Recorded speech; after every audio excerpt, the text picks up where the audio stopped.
రాక్షసుడు చక్కగా పరమ శివభక్తుడు ఆ యొక్క గజాసుడు ఒకనాడు తన రాజ్యాన్ని కూడా తన యొక్క కుమారులకి అందరికీ కూడా అప్పచెప్పి 7 సంవత్సరాల పాటు నిర్విఘ్నంగా తపస్సు చేశాడండి.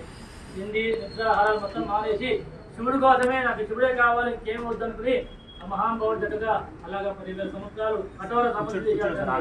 అలాగా 10,000 సంవత్సరాలు దీక్షానంతరం ఆ యొక్క పరమశివుడు ప్రత్యక్షమైనటువంటి ఒక జాతర నీకు ఎటువంటి కోరిక కావాలని చెప్పిన ఆయన నేను నెరవేరుస్తాను అని ఆ యొక్క పరమేశ్వరుడు అభయాన్ని ప్రసాదించాడండి. కానీ ఆ గజాసుడు నాకంటూ ఏమి లేదు స్వామి, నీవు ఎప్పుడు నా ఉదరంలో ఉండాలయ్యా అని చెప్పి ఆ గజాసుడు ఆ యొక్క పరమేశ్వరుణ్ణి ఆనతి ఇవ్వగా ఆ యొక్క పరమేశ్వరుడు భక్త వస్తుడు కాబట్టి ఒక గజాసుడా సరే నేను ఆత్మరూపమై నీ యొక్క ఉదరంలో నివసిస్తానయ్యా అని చెప్పి అప్పటి నుంచి ఆ యొక్క పరమేశ్వరుడు ఇంకా శివలోకంలో ఉండ కాకుండా గజాసుడి యొక్క ఉదరంలో ఉంటున్నట్టండి.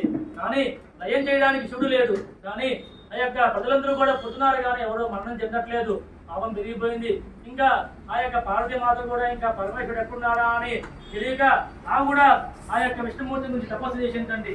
ఆ తపస్సుకి మెచ్చిన విష్ణుమూర్తి నారాయణమూర్తి వారు అమ్మా నీ బాధ నాకు తెలుసు, ఆ యొక్క పరమేశ్వరుడు గజాసుడి యొక్క ఉదరంలో ఉన్నారు, నీవు కంగారు చెందకు, ఆ యొక్క పరమేశ్వరుడిని నేను తీసుకొస్తా అని చెప్పి ఆ యొక్క విష్ణుమూర్తి ఏం చేశారయ్యా అంటే బ్రహ్మని నందిని దొంగని అందరూ కూడా తీసుకుని చక్కగా గంగిరెద్దుల వేషం వేయించారటండి. తాను కూడా డమరుకం మోరిస్తున్నట్టండి. నంది ఏమో చక్కగా వేషం కట్టుకున్నట్టండి, నంది ఆటలాడుతున్నట్టండి. బ్రహ్మదేవుడేమో చక్కగా వాయిస్తున్నట్టండి, వాద్యం ఘోషిస్తున్నట్టండి. ఇలాగా భృంగి కూడా సన్నాయి వాయిస్తున్నట్టండి. ఇలాగా ఆ గజాసుడైతే ఎక్కడైతే ఉన్నాడో ఆ రాజ్యానికి వెళ్ళి చక్కగా గంగిరెద్దుల ఆట ఆడించాటండి శ్రీమన్నారాయణమూర్తి వారు. దానికి ఆ యొక్క గజాసుడు చాలా సంతోషపడ్డాటండి. ఓ చక్కగా ఓ నరనాయనలారా మీరు సాక్షాత్తు శ్రీమన్నారాయణమూర్తి అవతారం నాకు తెలుసు కాబట్టి మిమ్మల్ని వేడుకుంటున్నాను, ఈ యొక్క ఆట నాకు చాలా సంతోషభరితంగా ఉంది, మీకు ఏమి కావాలో కోరుకోండి అయ్యా అని ఆ గజాసుడు అడిగాటండి.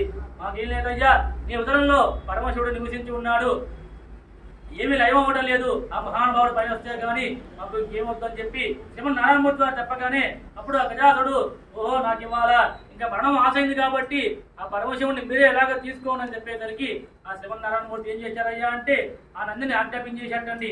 ఆ నంది తన కొమ్ముల ద్వారా ఆ గజాసుడి యొక్క ఉదరం చేర్చి ఆ పరమశివుడిని పైకి తీసుకొచ్చేటండి. అప్పుడు ఆ గజాసుడు కొడుకున్నట్టండి, మహానుభావ నిన్ను కోరుకున్నాను, నీ గురించి అన్ని వేల సంవత్సరాలు తపస్సు చేశాను, నా నుండి వెళ్ళిపోతున్నావు, నీ వరం ఏమైందయ్యా అడుగుతుండగా కంగారు పడకయ్యా ఈ యొక్క శరీరాన్ని నేను చక్కగా తీసుకుంటాను, దేవపరంగా వాడుకుంటానని చెప్పి మహానుభావుడు అప్పుడు కూడా ఆ యొక్క గజాసుడికి అనుగ్రహించి కైలాసానికి వచ్చాటండి పరమశివుడు. అప్పుడే పార్వతీమాత వచ్చిన పరమేశ్వరుడు చక్కగా అర్ఘ్యపాదాలు ఇచ్చి మంగళహారతి పట్టించండి.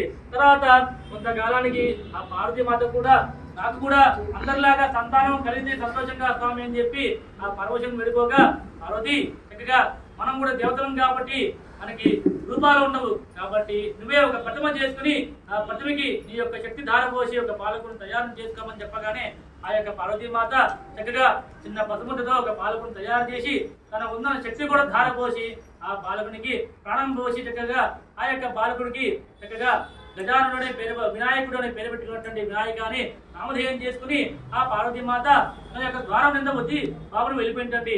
బాలక నేను మంగళస్థానం ఆచరించుకు వెళ్తున్నాను, ఈ ద్వారంలో ఎవరికి రానివ్వద్దు అని చెప్పి ఆజ్ఞాపించి ఆ యొక్క బాలకుడిని అక్కడ పెట్టి వెళ్ళిపోయేసరికి కొంత సమయానికి మహానుభావుడైన పరమేశ్వరుడు వచ్చాటండి.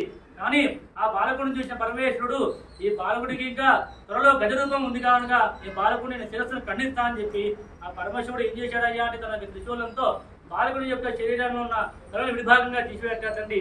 సరే ఇంకా పార్వతీమాత చూసి తన యొక్క కుమారుడు ఇలా విధజీవిగా పడి ఉన్నాడని చెప్పి ఎంతో రచిస్తుండగా బాలబడుకు పార్వతి నీ కుమారుడిని సరైన దేహాన్ని ఇస్తానని చెప్పి ఆ పరమేశ్వరుడు తన యొక్క దూతల్ని పంపించాటండి అరణ్యంలోకి. అప్పుడే ఆ అరణ్యంలో గజాసుడు ఉత్తరముఖంగా తలపెట్టుకుని నిద్రిస్తున్నటువంటి చివరావస్థలో ఆ వచ్చిన శివదూతలు ఆ యొక్క గజాసుడు యొక్క శరీరాన్ని నుంచి తలభాగాన్ని తీసుకొచ్చాటండి. అప్పుడే ఆ యొక్క బాలకుడికి ఆ గజముఖాన్ని అతికించి చక్కగా ప్రాణం పోసి అప్పటి నుంచి ఆ బాలకుడికి గజానుడు అనే పేరు పెట్టారండి. అలా కొంతకాలం గడిచిన చక్కగా ఆ పార్వతీ పరమేశ్వరుడికి మరో కుమారుడు జన్మించారు. ఎవరయ్యా అంటే కుమారస్వామి వారు. అలాగా ఇద్దరు పెద్దయ్యి కొంతకాలానికి నాకంటే నాకు విద్యాధిపత్యం కావాలని చెప్పి ఇద్దరు కూడా అనేక విధాలుగా కొట్లాడుకున్నారండి. అప్పుడు పరమశివుడు పార్వతీమాత కూడా ఎవరైతే ముల్లోకాలు ప్రత్యక్షం చేసి నా వద్దకు ఎవరైతే ముందుగా వస్తారో వాళ్ళకి నేను విద్యాధిపత్యం ఇస్తానని చెప్పి ఆ పార్వతీ ఆలోచించారండి. సరే కుమారస్వామి వారు చక్కగా తనగా బాగుంటాడు కాబట్టి ఆ యొక్క వాహన నెమలి వెంటనే ఆకాశంలోకి నెమలను తీసుకుని ఎగిరిపోయేటండి. కానీ ఆ మరుగుజ్జు వినాయక స్వామి వారు కదలేకపోయేటండి. సరే, నాకు తల్లిదండ్రులు మించిన దైవం లేదనుకున్న వినాయకుడు ఆ ఉన్న పార్వతీ పరమేశ్వరునికి నారాయణం మహాదేవం అనే మంత్రం చెప్పుకుంటూ చక్కగా ప్రదక్షిణ చేశాటండి. అప్పుడు ఆ యొక్క గుజ్జులు పడిన వినాయక స్వామి అడిగాటండి పార్వతీ పరమేశ్వరుని, ఓ తల్లిదండ్రి, నాకు ఇంకా ముల్లోకాలు తిరిగే సమయం లేదు, అంత ఓపిక లేదు, నేను మరుగుజ్జువాడిని కదా, నాకు మీరు తప్పించి దైవం ఎవరు లేరని చెప్పి ఆ యొక్క పార్వతీ పరమేశ్వరుడికి తిరిగాటండి. అలాగా తల్లిదండ్రులకి ప్రదక్షిణ చేస్తే కనుక ముల్లోకాలు ప్రదక్షిణ చేసేంత ఫలితం వస్తుందని చెప్పి అప్పుడే ఆ పార్వతీ పరమేశ్వరులు ఆ వినాయకుడు చెప్పడం ద్వారా ఆ యొక్క తల్లిదండ్రులను సంతోషపడ్డాటండి. వినాయకుడు అంత బుద్ధి పిచ్చగలరు కాబట్టి ఆలోచించి తన యొక్క తల్లిదండ్రులు మించిన దైవం లేదనుకుని వాళ్ళ ఇంటి ప్రదక్షిణ చేసి ఆ యొక్క విఘ్నాధిపత్యం ప్రసాదింపజేసేటండి. అది ఎప్పుడు జరిగిందయ్యా అంటే భాద్రపద శుద్ధ చతుర్థి నాడు ఆ యొక్క పార్వతీ పరమేశ్వరులు వినాయకునికి విఘ్నాధిపత్యం ఇచ్చారటండి. ఎవరు ఏ పూజ చేసినా, ఎవరు ఏ ఆరాధన చేసినా కూడా మొదటగా ఎప్పుడు వినాయకుడిని ప్రార్థన చేసి నైవేద్యం చేసి మిగతా ఏ కార్యక్రమం కూడా చేయాలని చెప్పి అప్పుడే ఆ యొక్క పార్వతీ పరమేశ్వరులు కూడా చక్కగా వినాయకుని పూజ చేసి అదే చతుర్థి నాడు విఘ్నాధిపత్యం ఇచ్చారటండి. అలాగా కొంతకాలం గడిచింది. సరే, ముక్కోడి దేవతలందరూ కూడా ఆ యొక్క వినాయకుడికి ప్రథమంగా పూజ చేశారటండి. ఆ రోజు వచ్చిన నైవేద్యాల కుటుంబంలో కూడా ఆయన తిరుగుకుంటూ ఇంకా కైలాసానికి వచ్చి తల్లిదండ్రులు నమస్కారం చేద్దామని వంగిపోయాటండి.